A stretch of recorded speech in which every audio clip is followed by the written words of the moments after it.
Hello there, and welcome to Lost Tales from the Past. Today's story takes us back to December of 1927, where we can pick up the latest copy of Weird Tales magazine. In it, we find a peculiar little story called The Swooping Wind, written by Wilford Allen.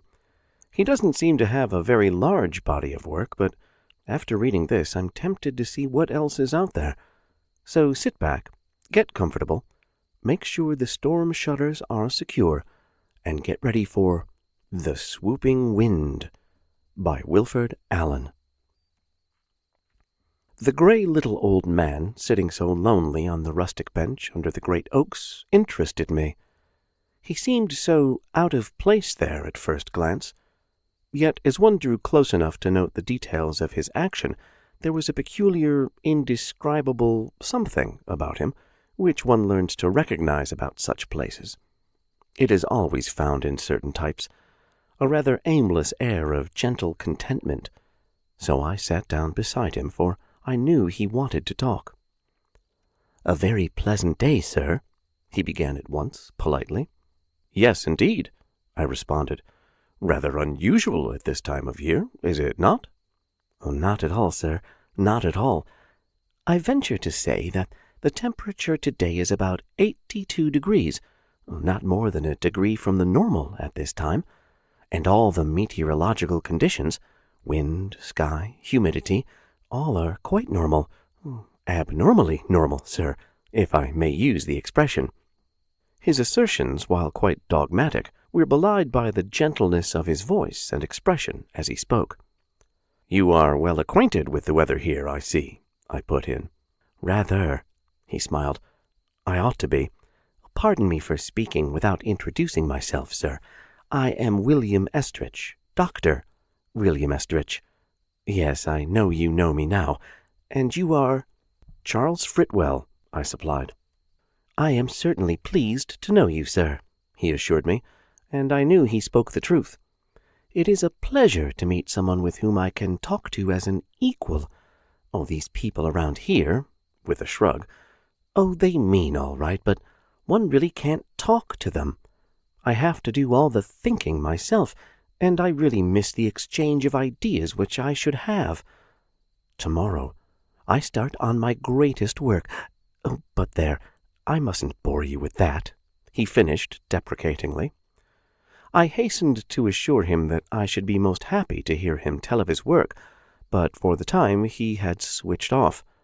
Then, as suddenly, he began on another tack.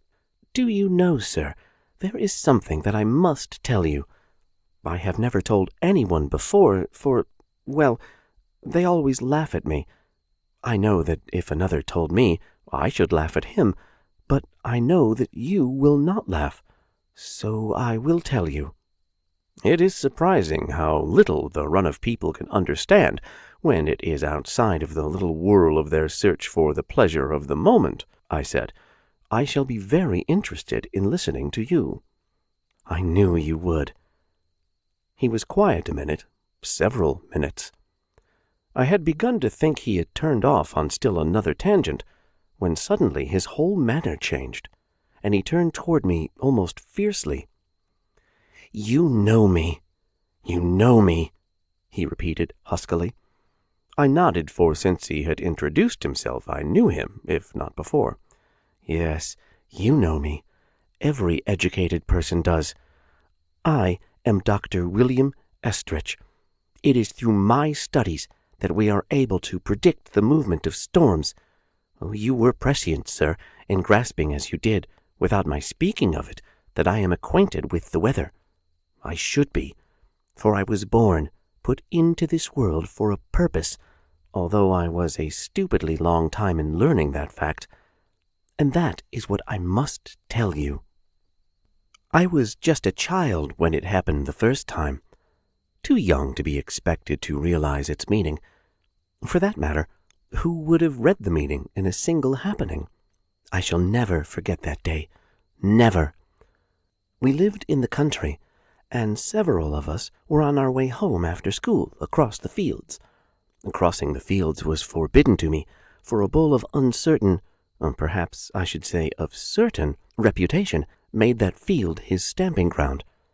But we were going along, singing or talking or playing in the way of children, and altogether forgetful of danger. I think it was I who saw it first, and it was not 50 yards away, displaying all the symptoms of anger. Suddenly terrified, I screamed and began to run, and the others likewise. I think I forgot to say I was the smallest of all, and I was soon outdistanced. The fence was still far ahead, and I lost still more ground by looking over my shoulder continually. It was that which almost was my undoing, for while my gaze was behind me, I stepped into a gopher hole and went down with a turned ankle. Providence had been with me up till then, as the bull, for some reason, although obviously angry and pursuing us, was not doing so with a great deal of speed. But there I lay, unable to do anything but crawl along, screaming, and the sight seemed to stir the animal into swifter motion. Then the thing happened. Until that time, there had not been a cloud in the sky, not a breath of air that I can recall. But at the instant that the bull began purposely to set after me as I crawled, helpless, along the ground, there was a sudden roar, and from nowhere there was a sudden swoop of wind which enveloped the charging animal in a cloud of whirling dust. In a moment it had gone, and the bull was dashing madly across the field away from me. Now, sudden whirlwinds can develop, but naturally they cannot develop in such force with such suddenness. They must develop. They cannot spring into being in full force without being preceded by the lesser stages of development. Now that is that, and you can say, as I would say, that such things might happen, a fortunate coincidence that it happened as it did. In fact, I forgot the occurrence for years. I next recalled it after the second occurrence, which was even more vivid. I was past 30 then. In fact, I had done much of my work, and was on a trip through the high passes of the Andes when it occurred. I was engaged, in fact, on a meteorological reconnaissance for my university.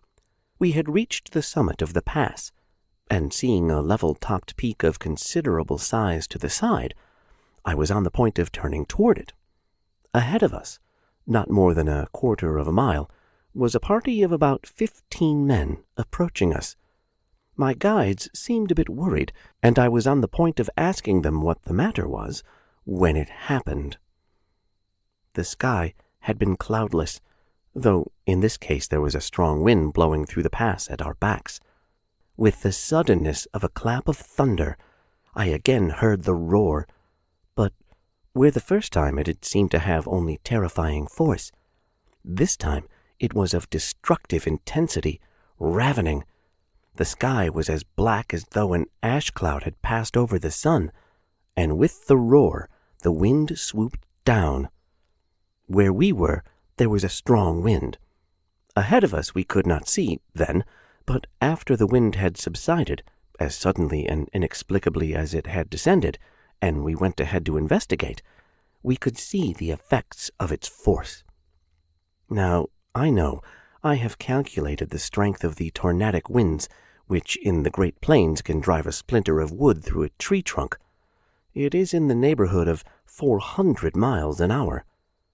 But I tell you that wind, where it struck in force at the spot which had been occupied by the approaching party, did things which no air moving less than thousands of miles an hour could do. It did it, and was gone, and there was no trace left of that party. Still, the precise similarity did not show up at once. My guides were terrified and ran, and I, fearing to be left there alone, went after them with a gun. I was in fact surprised when they returned so meekly at my command, and still more surprised at what they told me. The approaching band were robbers. More, they were murderers, and my guides had notified them, in the way they have beyond understanding, of sending messages ahead in those mountains that I was coming. In short, it was to be an ambush, and if they had come up to me, I should have been dead within a few moments. The swoop of the tremendous wind had seemed to my men like the direct intervention of heaven on my behalf. In fact, it was that belief which brought their confession. Now you will see the similarity between that occurrence and the first. In each case, my life was saved, when in the natural order of events, it should have been lost. He stopped speaking, and I thought he had finished and started some remark about it, but he interrupted me, and whereas his speech before had been controlled, he now surprised me with a vehemence I did not look for in the quiet-natured little man. "You see now?"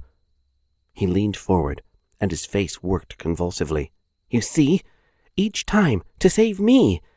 Each time it was the wind which saved me, and my life work was the study of the wind. There could be but one conclusion.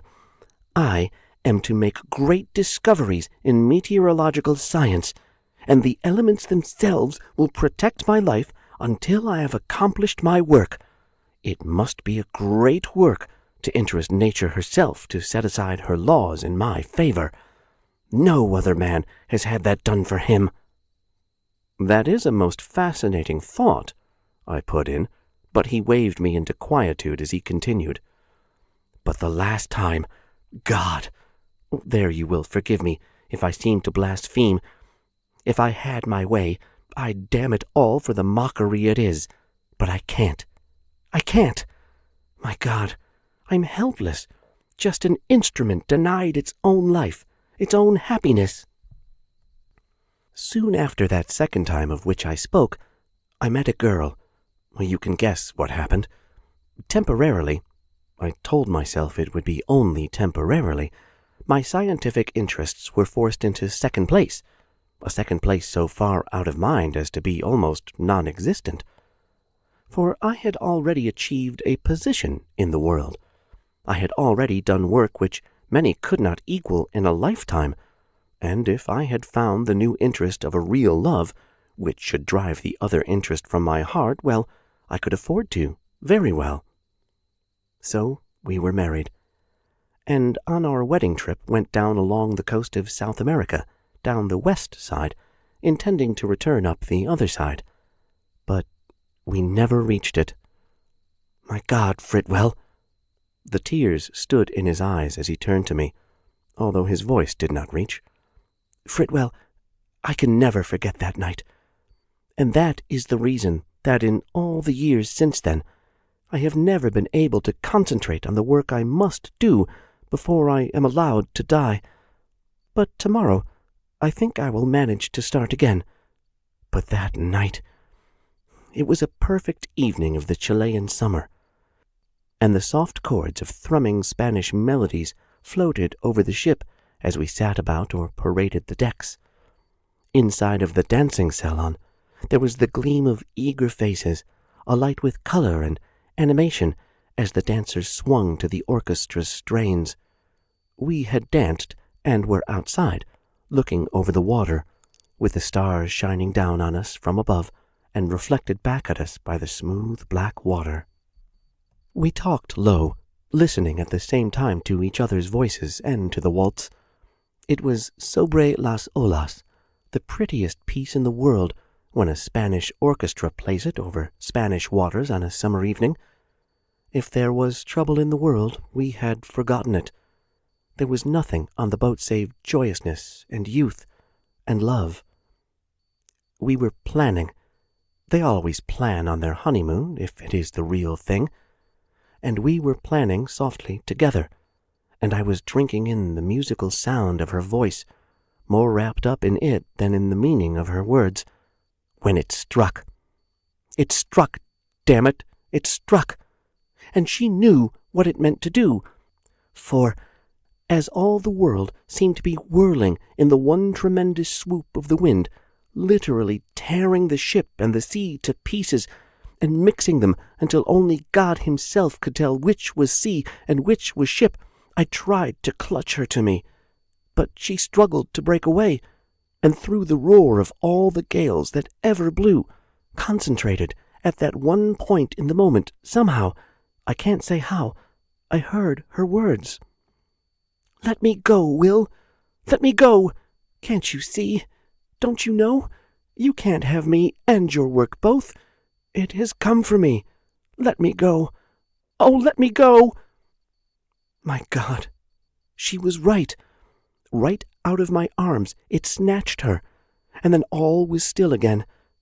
But where there had been 100 hearts throbbing to life and love, there was now only one, and it was throbbing to hate. It still does. I hate it. I hate it. What do I want of life now? But I can't die. I am its slave. Later I spoke of him in the office. "Oh, Estrich? Yes, he is a nice fellow. What he told you is partly true. At least, he was a scientist, and the only survivor of a boat which was lost in a sudden storm with his bride of a few weeks. The rest of it was, well, you could see for yourself he was quite crazy, though harmless." I did not tell my informant, nor had I told Estrich, of my experience in the Andes the previous year. We had come to a point in the pass where a cloudburst seemed to have scooped the rock bare of earth, and I noted that my friends crossed themselves. I remarked on it. "Yes, senor," was the response, "but this is the place of the wrath of heaven." "It must of necessity be, then, that there is a legend about this place," I said, expecting to draw out another of the place tales one meets with. My friend, who was answering, laughed nervously. But for the once, I must decline to tell the legend, for you see, I believe it, and to your ears, should I tell it, it would be unbelievable. You would laugh." "Do I not know that the tongue of Don Pico speaks nothing but truth?" I answered. "That is truth. Well, I take the chance. You saw that the ground was swept bare, completely, and perhaps you think a most terrible storm of rain caused it. You would be wrong. It was the wind, senor, and with the dirt it took away 12 men, poof, and no one ever found a coat from their backs. It was 15 years ago, senor. A scientist, an American, was going over the pass, as are we, and his rascally guides thought to arrange an ambush with some robbers to share the loot. But for once, senor, heaven in these degenerate days saw fit to perform a miracle like those of the good book. When the meeting was almost at hand of God, it was dark, though there had been no cloud, and a wind such as never the Andes had seen came and struck the robbers, and destroyed even the ground they stood on, and, hand of God, in the next moment it was clear and quiet, but the robbers were vanished completely, and the guides were changed men, senor. They confessed and were punished, and now they work in the garden of the church at Lima, doing the work of God." The End. That was The Swooping Wind by Wilford Allen, from the December 1927 issue of Weird Tales magazine. I really enjoyed this story, and I hope you did too. If you did, please give it a like, subscribe to the channel, and share it with your friends and family. I genuinely appreciate it. As always, I claim no copyright nor ownership of this story, and as far as I'm aware, it is in the public domain. Thank you for choosing to spend some of your time with me, listening to Lost Tales from the Past. Until next time, I wish you all the best.